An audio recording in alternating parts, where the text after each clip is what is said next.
go. Everything looks good. Okay, let's do it. Yeah, everything looks good. Today, my guest is Pieter Hanson with Real Broker in Quad Cities, which, if you're not familiar with the Quad Cities, this is what borders Illinois and Iowa. There's 4 cities, as you might suspect, 2 on each side. This is like the northwest corner of Illinois and the northeast corner of Iowa. But let me tell you more about Pieter. Now, after high school, Pieter joined the U.S. Navy. After his time in the Navy, and then he went to college, he actually worked in retail and also then private banking. In 2007, he resigned from the bank and opened a bar and grill that is still thriving today, 18 years later. Congratulations for making it through the pandemic. Also amazing. But that's not all. He then got his real estate license in both Illinois and Iowa in that same year. So he worked for a local hometown broker in their commercial division from 2007 to 2014. In 2014, he transitioned to the residential division where he practiced both commercial and residential real estate. And in 2022, if that wasn't enough, he partnered with a local microbrew and opened another restaurant just this last October, 2 Octobers ago.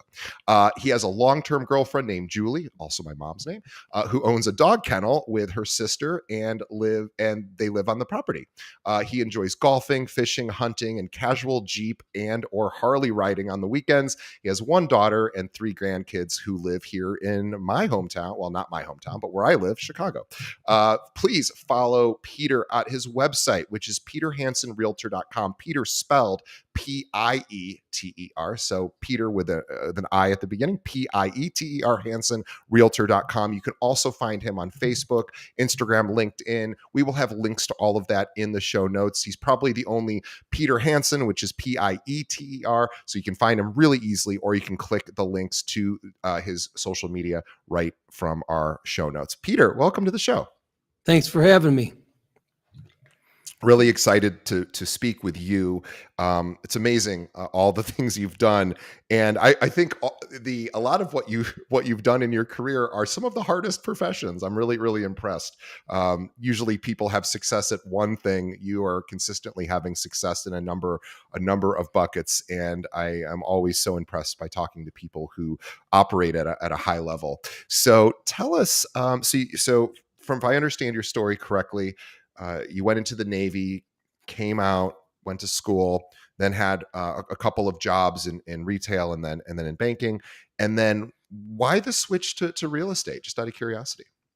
So I opened up the bar and grill at the same time I got my real estate license. And the bar was always a dream of mine to do. I had an opportunity.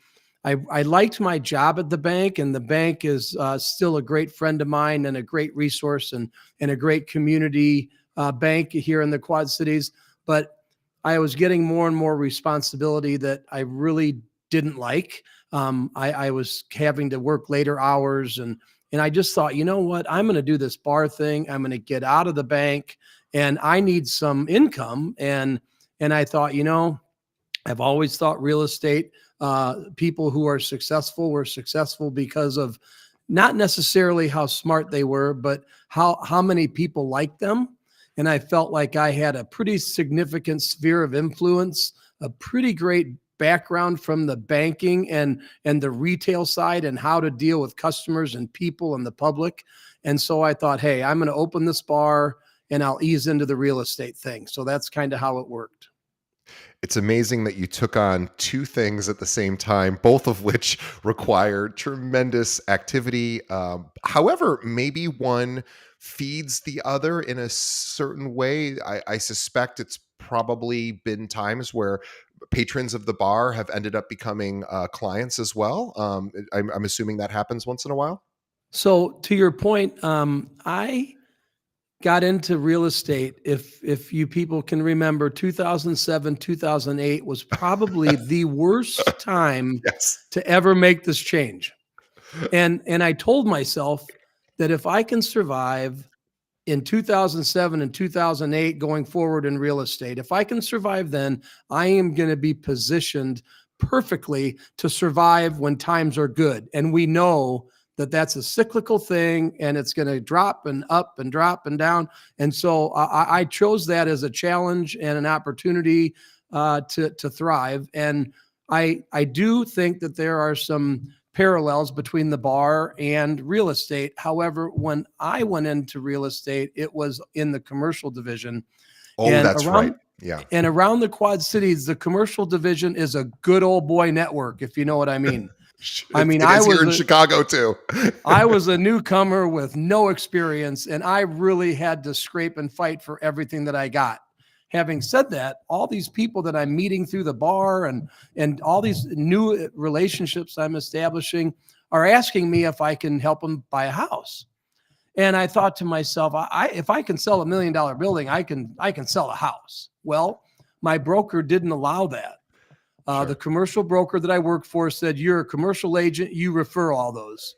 So I started referring those leads. And finally, in 2014, I actually added up the commission that I would have received had I not referred them. And I thought, this is dumb. I got to get out of commercial and into residential. So that's how that worked.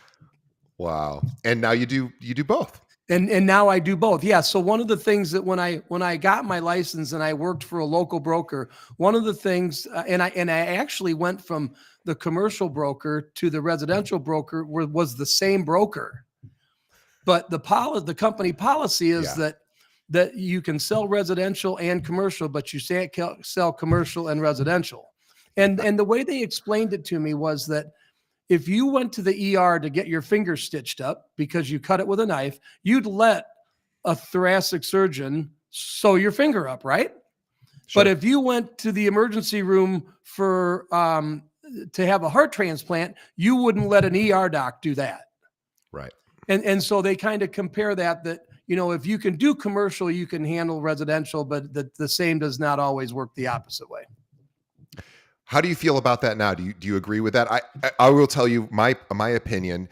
It depends again on the sector of commercial, because certain sectors are certainly more complicated, and industrial buildings and land development and some of those things to me are like almost like alien and foreign.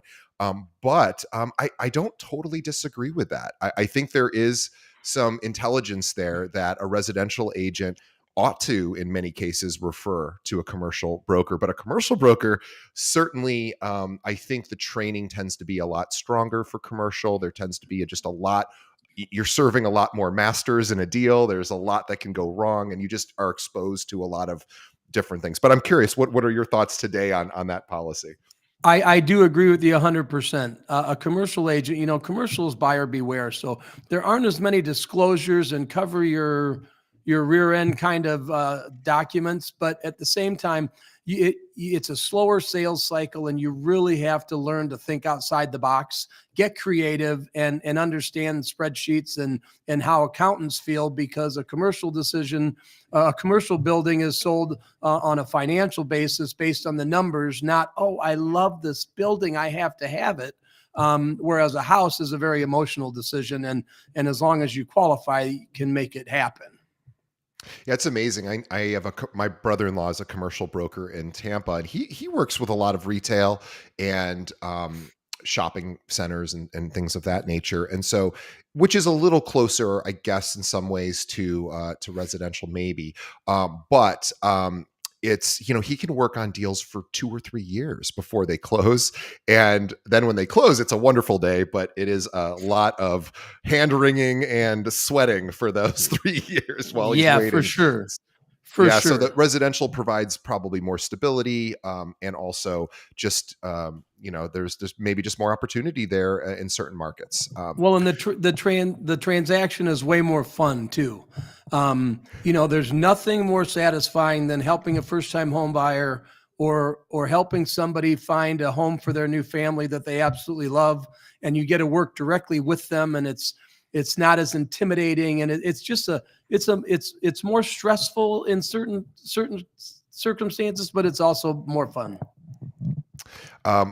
And by the way, we should also mention that you had a health challenge in the mid '90s, which curious if you're willing to share a little bit about that, sort of how that has impacted you, your life, and your priorities. I didn't Sure. mention that, of course, earlier. So So I was working at a local clothing store, which was for those people in Chicago, the old Mark Shale type of store, a high end clothing store. And the gentleman that owned it was about 10 years older than me and was an amazing mentor when it came to customer service and work ethic and doing the right thing at the right time. So I worked for him for 12 years. And towards the end of my tenure there, I got very sick and ended up having a bone marrow transplant at the University of Nebraska Medical Center. And that was a pretty scary experience because the mortality rate at that time wasn't super great for what I was going through. But I survived. I'm here, and the lesson that I took out of that is that one, never give up, and always have faith that things will work out. Two, never worry about stuff you have no control over, because it's not worth your sweat equity.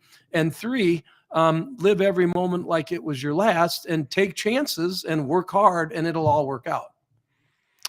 I I couldn't add on to that at all. That sounds a pretty great credo to live one's life.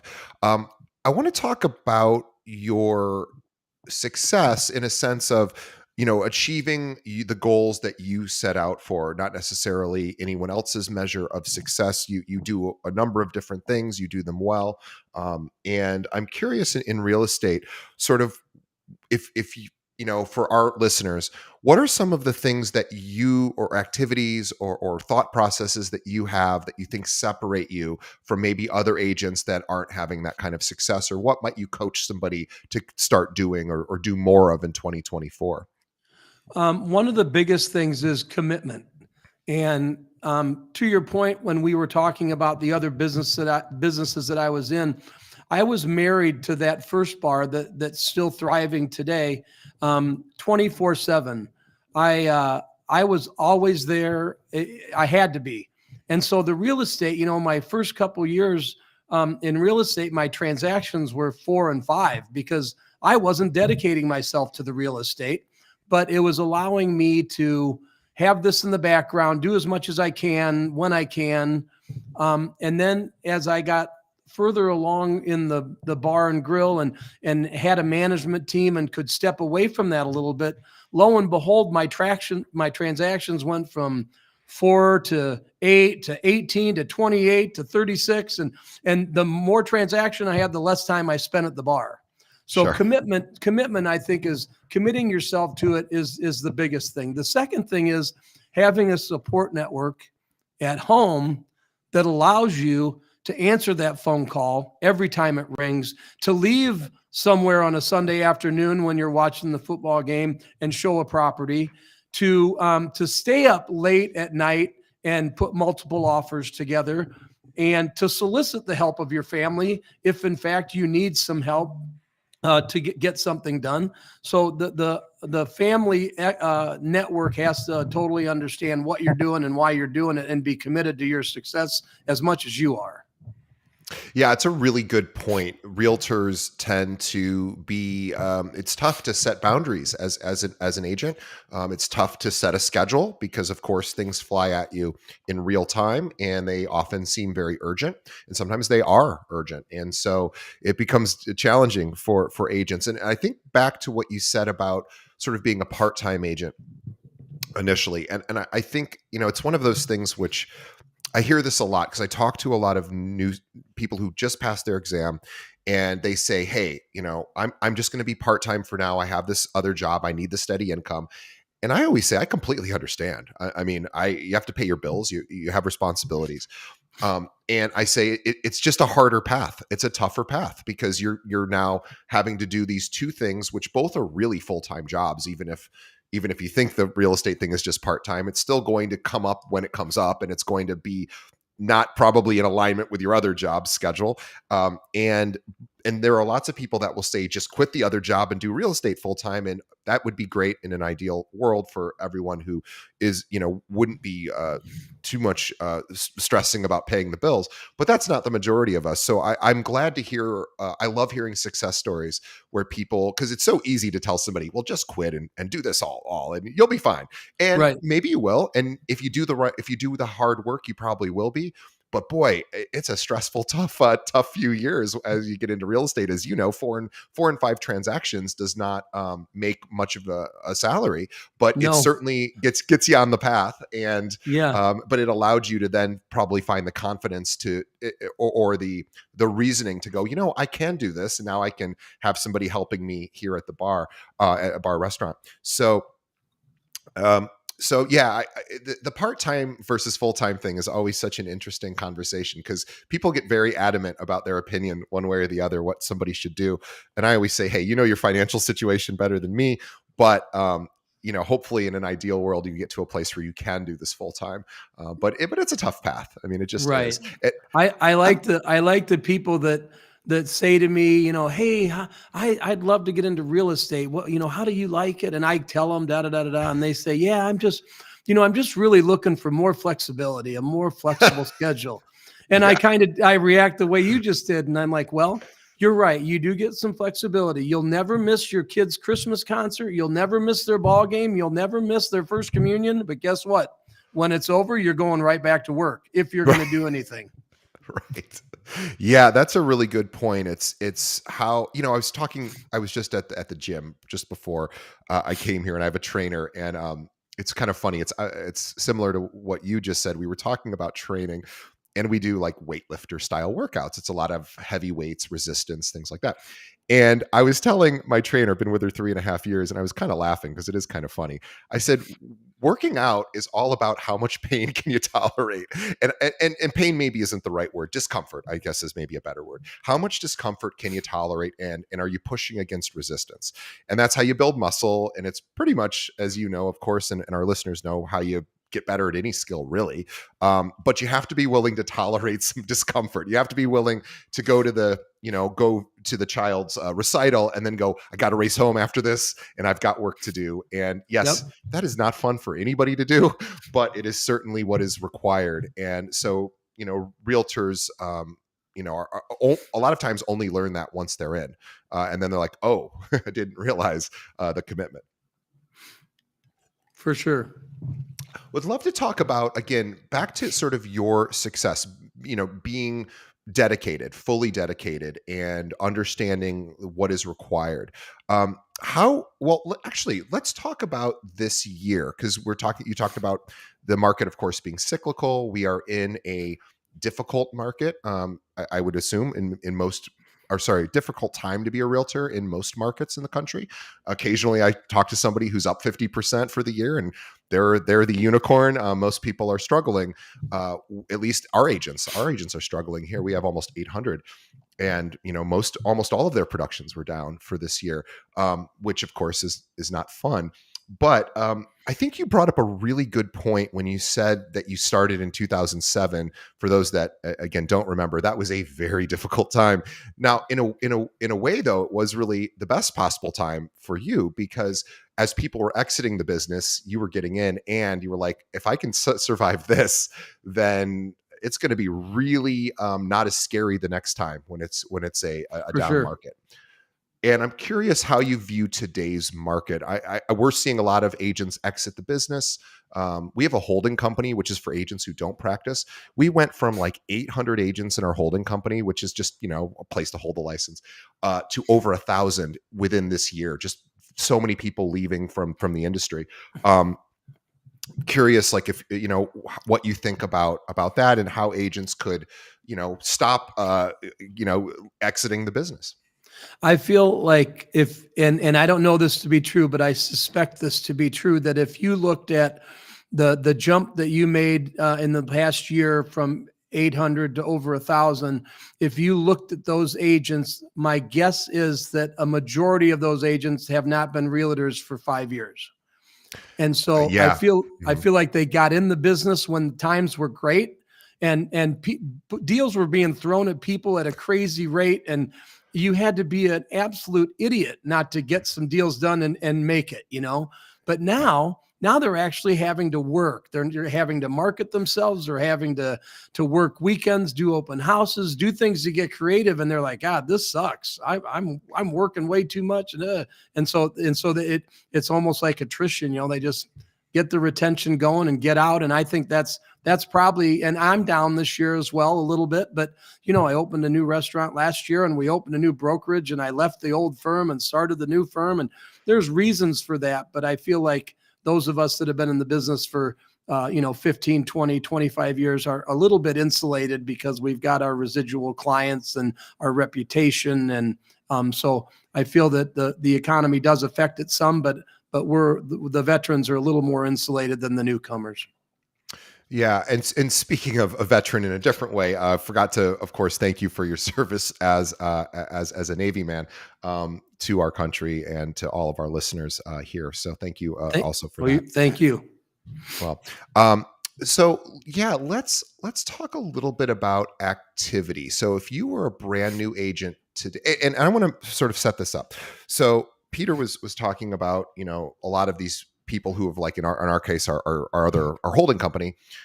Yes, he's right. The vast majority of people who have joined our holding company recently are people who either were nearing retirement or just like, I'm done, or they were within their first few years not doing well and realizing they didn't want to pay their MLS dues going forward. So of course all that factors in. But if I was a brand new agent today, I would actually be excited because there are people leaving the industry, which means there's market share to pick up. And I think now is the time where agents should really step on the gas in their marketing efforts, in their outreach efforts, to try to pick up some of these clients that maybe they're not buying right this moment or selling right this moment, but they will be at some point, and their realtor may be exiting and leaving, or just not working as hard right now. That's another thing that happens. Even successful agents in down markets tend to relax a little bit more. So I think now is a really good time to get in, although not certainly an easy time. Curious your thoughts. So I couldn't agree with you more regarding that. I do feel that when it comes to work ethic and marketing and timing, when in 2007, when I got my license, Facebook was just kind of a brand new thing. And the kids today that are starting to be realtors, and even the late 50s, early 60s agents like myself, are having to adapt to the digital age. The computer isn't going anywhere. The Facebook is only going to get stronger. Marketing and digital media is incredible, how you can get your name out there and shoot high quality videos. And if you can embrace that and you can run with that, you will be successful going forward. I struggle with that a lot, but I happen to have a team that is very good at it, that we collaborate together, and they're helping me succeed in that arena. But I feel like agents today are poised way better than those of us that used to look in an MLS book, literally a paper book, no online stuff, and now your client comes to you more educated than you sometimes on a property because of the information that they can find. So I feel like the agents today are really set up for success if they take advantage of the digital, because if they don't, they're going to be left behind. And the AI, for that matter, that's a whole nother issue. But how amazing is AI? And as scary as it is, it's going to be incredibly helpful in our industry, used properly. I used ChatGPT this morning to calculate the probability of I've met my producer for this podcast is a lovely woman, Zana. She's been with me for 4 years. She lives in Kosovo. She's originally from Albania. And it just so happens that I met another woman unrelated to Zana, independent, who Zana I've never met in person. We meet we talk almost every day virtually. Of course, she lives in Kosovo. And I met a woman recently who not only knows Zana, which is complete coincidence, went to school with her, worked in the same office as her at the same company, even at one point, and now lives in Chicago. And I said, I wonder what the probability of that is. And so I put ChatGPT to work, and it didn't come up with it gave all sorts of interesting equations, and it eventually said it was 1 in 4 quadrillion was the probability, which I suspect is probably, I didn't even know if quadrillion was an actual word, but I guess it comes after billion, trillion, I guess quadrillion. But regardless, it's a very low probability. But I love that ChatGPT could figure out some estimate of that. And I think as realtors, the AI is going to be really cool, because it will allow us to be more persuasive in our listing descriptions. It already does that. It allows us to maybe give some great marketing ideas. If I was an agent, I go, I don't really know what I should do today, I would go straight to ChatGPT and say, hey, can you give me 5 activities that I could do right now as a realtor that might be a good idea for outreach or meeting new people, or I want to add more people to my database. Where should I go? And there's all sorts of great suggestions that a ChatGPT can have. I have a friend of mine who's a CEO of a digital storage company, and he doesn't have a chief marketing officer because he has built one inside of ChatGPT. So I'm our chief marketing officer, so maybe my job's on the line. But he's doing that now, so there are some really cool things coming. And I'm curious. All this being said, my question is, where do you think the important skills that a realtor is going to need, or needs today, or needs for the future, if it isn't, hey, I'm the gatekeeper to this building or this property? Yes, they have access to pretty much all of that data and information now. Zillow basically changed that whole dynamic. But what are the skills that you think realtors are still valued and useful for today? Every deal is different, and even though it might be cookie cutter to a certain extent, there's certain steps that need to happen. People don't know how to negotiate. First of all, they have no clue. They talk too much.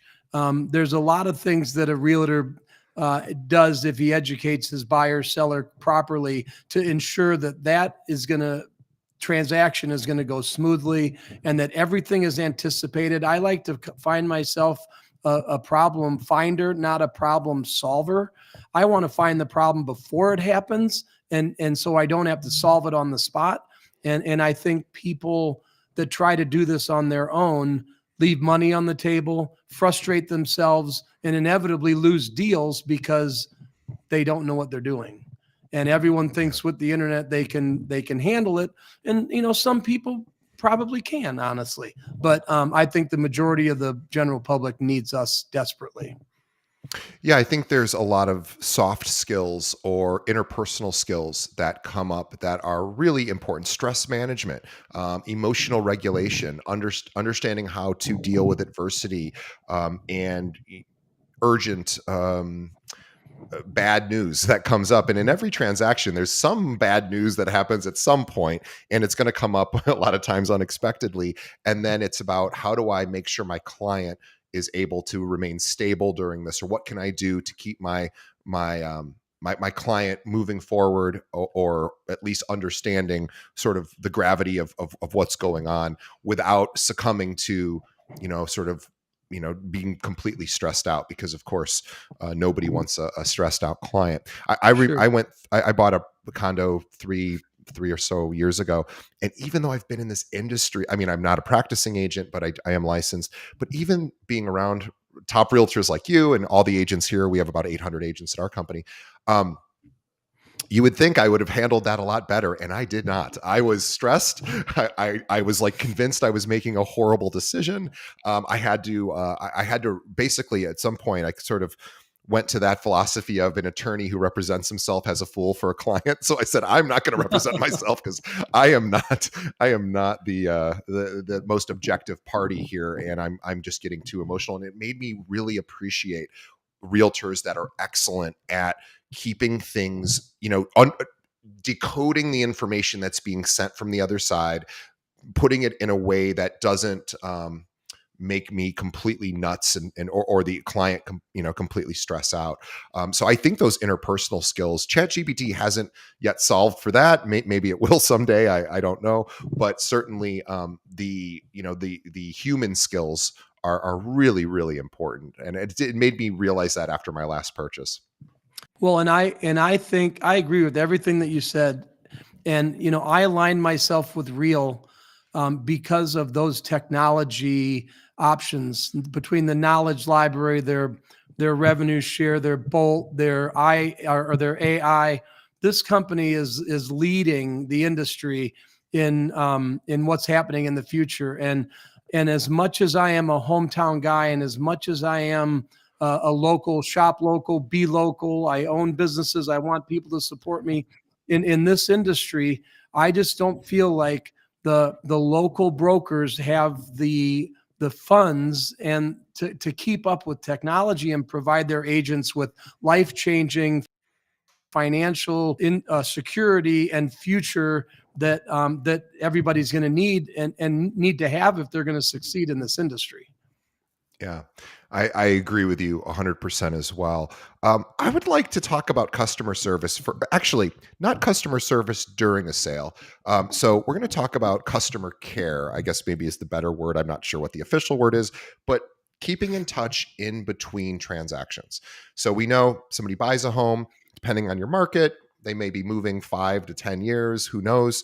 Every market's a bit different, but there's some predictable patterns there. So you're going to have this period of time where likely they're not going to actually need you day to day to help them with a transaction.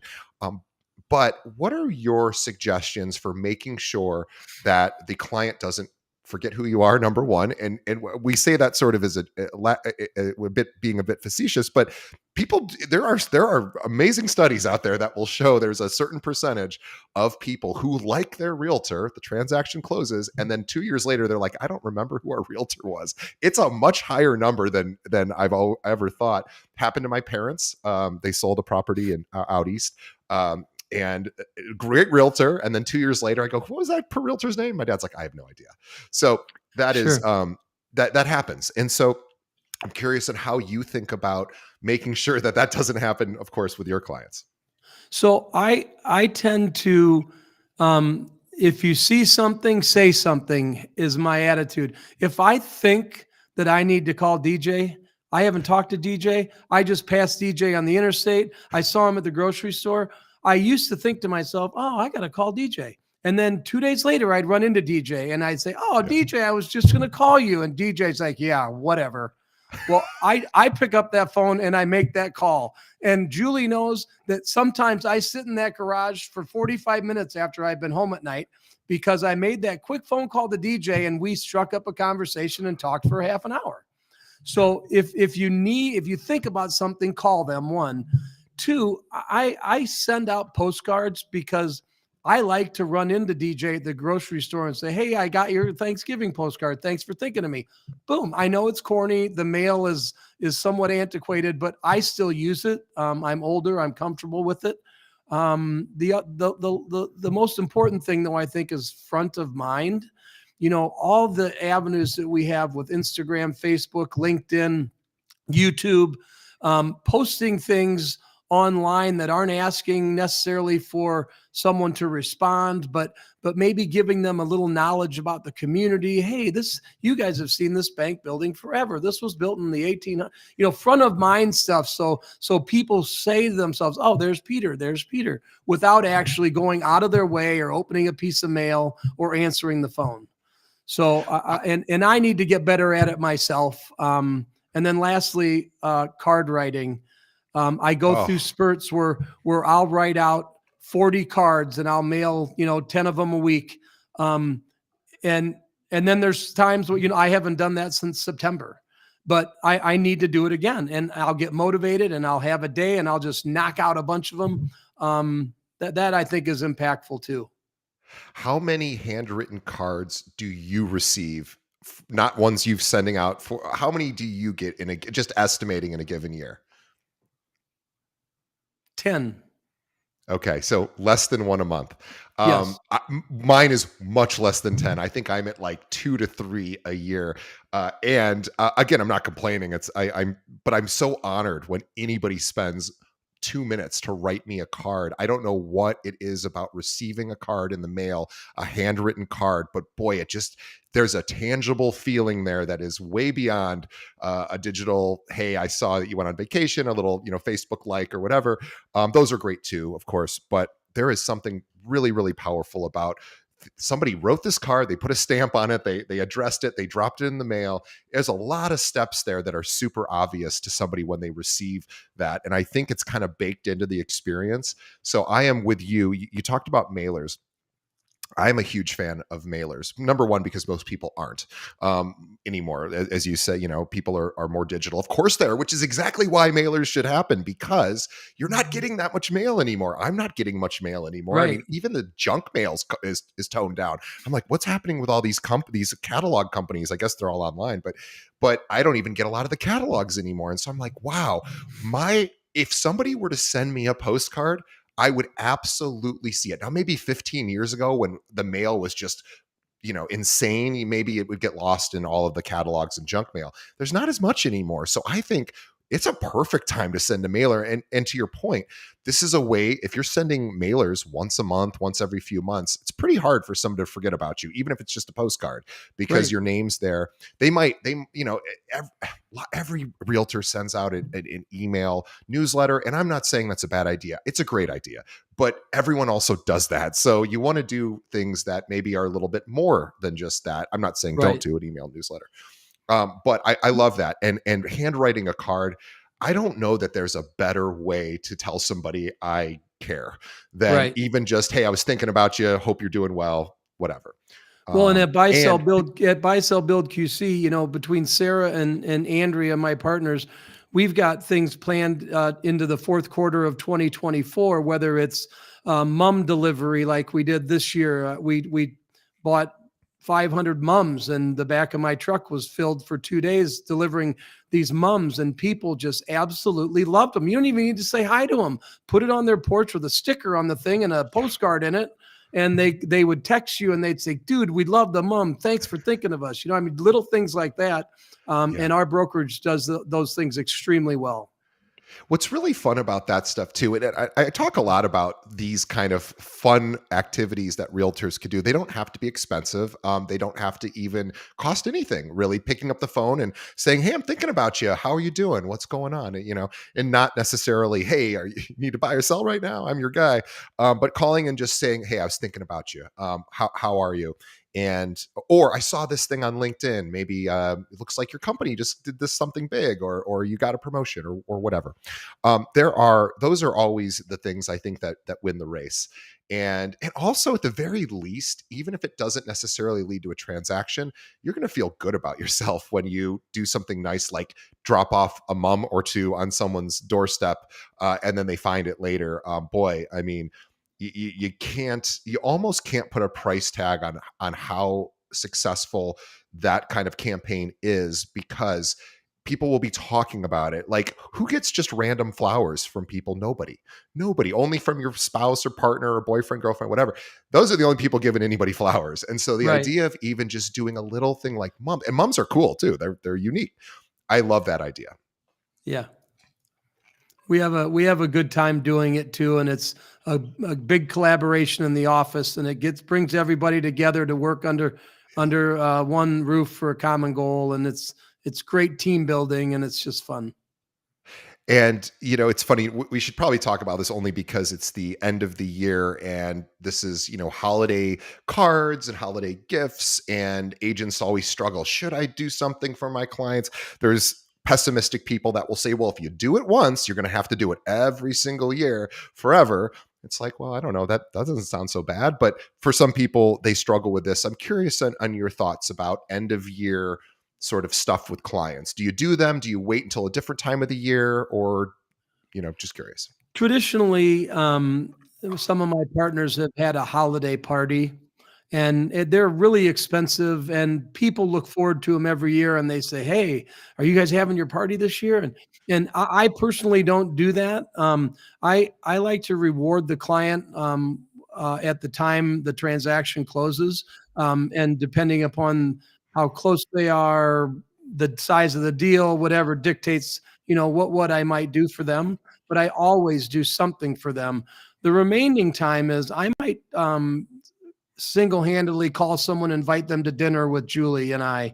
And as much as she sometimes doesn't like doing it, we tend to always have a pretty good time, hang out with someone that we don't normally hang out with, and Yeah. learn something about that person that we never knew. Generally, that's our takeaway. I never knew that about it. So Yeah. we try to do a little bit of that, but I don't do anything at a certain time of year to reward them necessarily. Yeah. Well, I think that's very encouraging for everyone listening who goes, "Oh my gosh, I didn't do anything for the December holiday season for my clients." It doesn't really matter. Do something throughout the year, and then at the end of the year, not as important, of course. But I love this. This idea of customer service and customer care, really, to me, and hard work and discipline and all of these things. But customer care is just the key. I think it's really making sure that people, when they think about you, go, wow, my agent knows what's going on in my life, stays in touch with me, and is doing some sort of ongoing communication. And you said something very important. I just want to end on, which was, now we have mobile devices, these super powerful, almost magical devices in our pockets that shoot near perfect video, and essentially for free, the cost of the device. And you can learn a little bit about a building, or maybe a local retailer if you want to support local businesses, or maybe even interview a local business owner, and say, hey, I'd love to just learn about your business or your building or whatever. And you could post a quick 1 or 2 minute video on social media about that, and you could do that every single day of the week if you weren't slammed with clients. And what does Sure. that do for your public, the people that are following you? They think of, wow, this person's really into real estate, or they're supporting our local community, they're active, they're doing things. So I am such a fan. I know you said it sort of quickly, and I wanted to go back to talk about the importance of providing value on social media, as opposed to just, hey, look at this home I just sold, which is fine. I just don't think that should be the only thing, because Right. whenever I see that stuff, I always go, I don't care. You got to start somewhere, and you got to do something, even if it's wrong. You'll Yeah. learn, but Yeah. content becomes so important and so impactful when it comes to people enjoying it and not being annoyed by it. Couldn't agree with you more. And I think this is a great place to wrap. But before we wrap, I want to make a mention. We have, gosh, thousands and tens of thousands of listeners. We're so grateful for them, for sticking with us for as long as we have. But Pieter Hanson, he works for his brokerage is Real, great brokerage, national brokerage, and he and his team are always interested, if there are any talent that in that area, any agents that think they might be a fit for Pieter and his team, please feel free to reach out. They're always looking to expand their reach. Also, if you're an agent that has clients that move in and out of the Quad Cities area, but maybe you don't practice there yourself, certainly reach out to Pieter. And if I were an agent, I would be looking to see where people retire from, if they move from the Quad Cities. And then I would be reaching out to Pieter if I was in one of those markets, going, hey, I would love to talk to you about when people leave your market, talking and connecting. So Pieter, of course, would love the opportunity. He's a commercial agent, residential agent. He can do a lot. So if you have businesses that are going in and out of that area, or people going in and out, or if you are an agent and want to maybe join his team and perhaps provide some value, he would love to opportunity to see if you guys would be a fit. So what's the best way that an agent could reach out to you if they want to partner with you in some way? So certainly the email address, peter@pthanson.com, is a very effective way. Certainly you could reach out to me on Instagram or Facebook as well. Those digital medias provide some privacy, yet get the message across, and I could get back to you. Certainly if you were to ask me for any of my cell phone number, contact number, that way I certainly would provide that for you. And if you're any good at the internet, you can probably find that through Google yourself. So any of those ways would be a great way to get a hold of me. And I'd love to sit down and tell you the real story and tell you my story.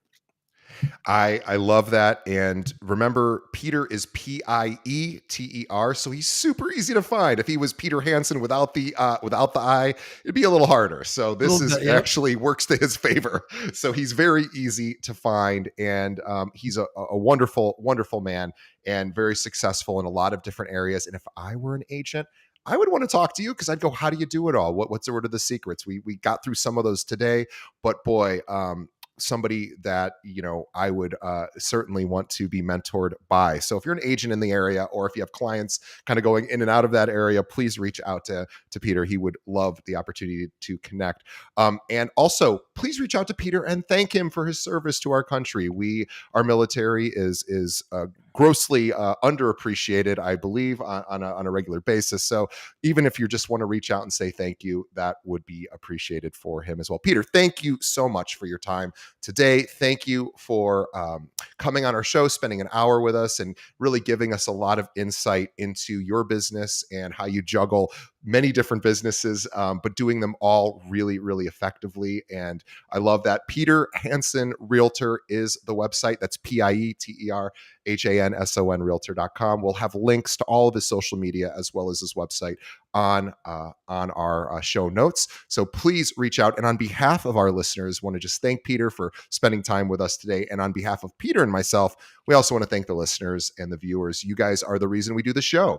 And if we are planning, speaking of Peter talking about his planning for 2024, we are planning for 2024 as well. So if there is a top agent in your market, we don't really look for guests anymore because of the popularity of the show. We're really, really lucky that publicists usually come to us, but that means we miss a lot of people. So if there's a superstar in your market, we might not know about them. Let us know. We'll reach out and see if we can get them on the show. So think of the most successful agent in your market as a listener and go, I want to know what that person does.